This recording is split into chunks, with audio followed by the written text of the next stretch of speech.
need to be on Mount Everest to go Everesting, but you probably do need to be in the shape of an ultramarathoner. At Vitosha Mountain in the European nation of Bulgaria, a man named Viktor Azanov recently attempted a type of trek that some would call impossible. Everesting is climbing the equivalent of the height of Mount Everest, 29,029 feet. It can be done on shorter mountains by scaling their peak over and over again, in this case, 19 times. The kicker is, you're supposed to do it without stopping, without sleeping, without any breaks except taking the time to eat, and Azanov just did. Took him 46 hours. He used pacers to keep him on track and keep him encouraged. He also had the help of his guide dog, Taddy, because Azanov is blind. So why would even an ultramarathoner want to do this for almost 2 complete days without rest? To raise money. Azanov took on the challenge to benefit a one-of-a-kind guide dog school in the Bulgarian capital.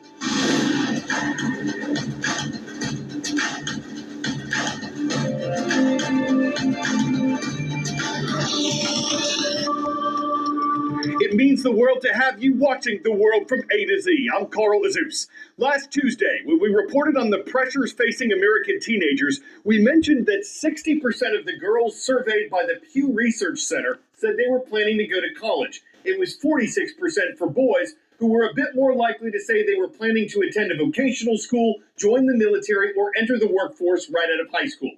Reasons some people are hesitant to enroll in a traditional higher education program include the expense of attending, the reluctance to borrow money to do it, and the concern that a college degree won't help graduates as much as it used to.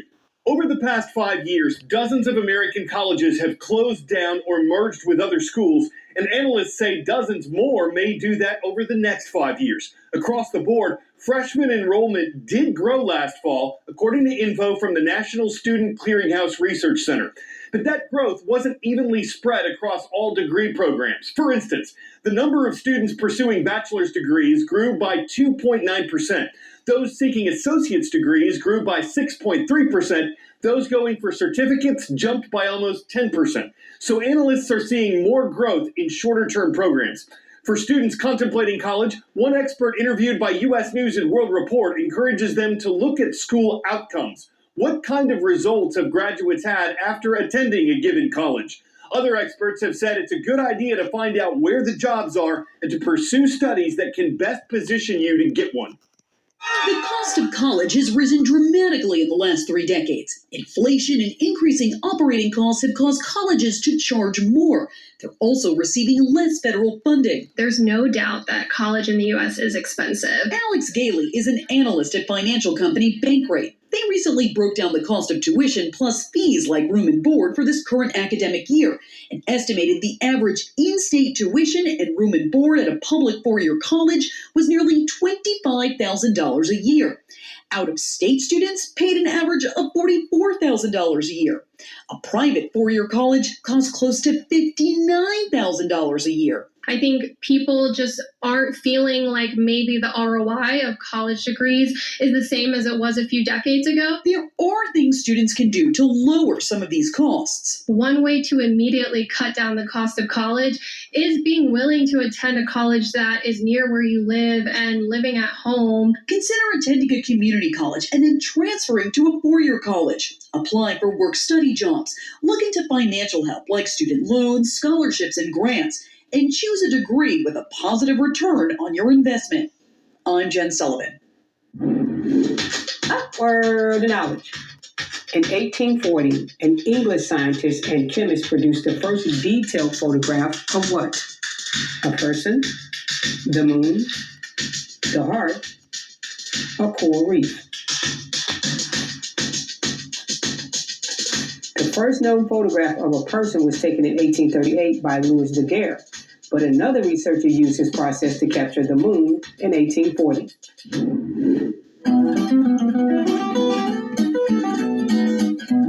On this date in world history. We are going to the moon and back on this date in world history.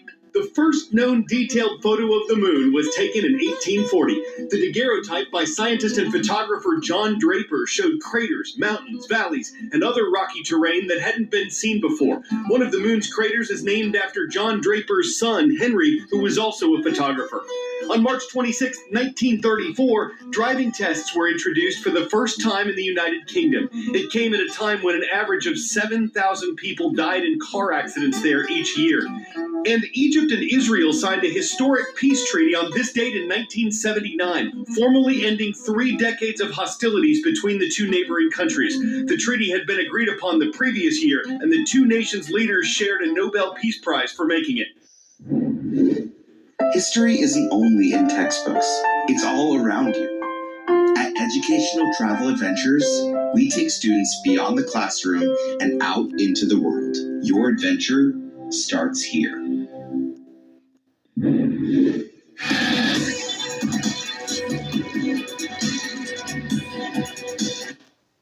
What in the world? Where in the world? From 1958 until 1971, this nation formed part of the United Arab Republic. It's located in northern Africa between Sudan and the Mediterranean Sea. It's an ancient country that was organized as a kingdom more than 5,000 years ago. This is Egypt, a nation of 111 million people whose capital is Cairo. Workers on a factory line making tiles for their construction company. But if you take a closer look, you'll see they're far from ordinary bathroom tiles. We invented a technology and an industrial process whereby we transform all forms of plastic waste into building materials. Tile Green is an Egyptian construction company that started in 2021.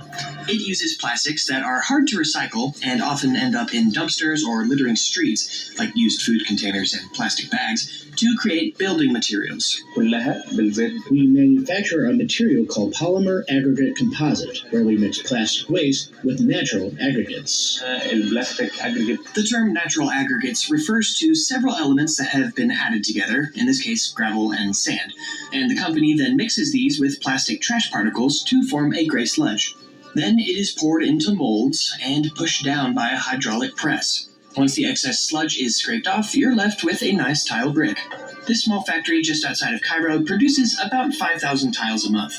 Tile Green has 2 main objectives: make building materials that offer an alternative to cement-based tiles, and reduce Egypt's waste. Egypt produces around 4.5 million tons of plastic waste a year. The recycling rate is somewhere between 10 and 15%. According to a global environmental initiative, Egypt is responsible for 43% of waste that ends up in the Mediterranean. Building tiles seemed like a good product to redirect that plastic into, because construction and real estate are huge industries in Egypt, often seen as the cornerstone of Egypt's economy. They accounted for around 15% of Egypt's GDP in 2022. Recently, the startup partnered with a real estate company called SODIC and built them a paved pathway in their admin complex, with talks of more projects to come. Since Tile Green started, they've been working on building interlocking floor tiles, but now they also make bricks, tiles, pillars, and even different types of precast furniture. What day is it? March 26th is National Spinach Day, a time to enjoy a leafy green that contains vitamins, minerals, and protein. It's sometimes known as the Persian vegetable because historians believe it was first grown in the Middle East. Washington was the 42nd state admitted to the Union, but it's the first we're visiting on today's World of Viewers. Mr. Nelly's class is at View Ridge Middle School in Ridgefield, home of the Herons in the Evergreen State. From the Peace Garden state of North Dakota, hello to Mrs. Rowland's class, watching from Minot North High School. The Sentinels are standing strong in Minot. And from North Charleston, South Carolina, we welcome Mrs. Orr and the Raptors of Academic Magnet High School. Great to see y'all in the Palmetto State. What in the world? When you think emotional support animal, what's making the rounds in Iowa probably isn't the first thing you think of. Meet Mr. Sushi, though he could be called Mr. Stinky because he's a skunk. To be fair, Mr. Sushi has been de-scented so people can do this without getting sprayed and dismayed. But why? He's sweet, he's friendly, he makes people happy, and he gives them a chance to snuggle up with an animal that, for good reason, doesn't normally get a lot of love. So it's easy to tell a dude why polecats got the tongue of critics who'd normally skunk the idea, saying it stinks and calling it a whiff, before turning around and spewing facts that that's a mammal of a different stripe. Maybe he's been stink badgered in the past, but across the gland, once you're desensitized to the idea, Mr. Sushi brings Yushi the sweet smell of support.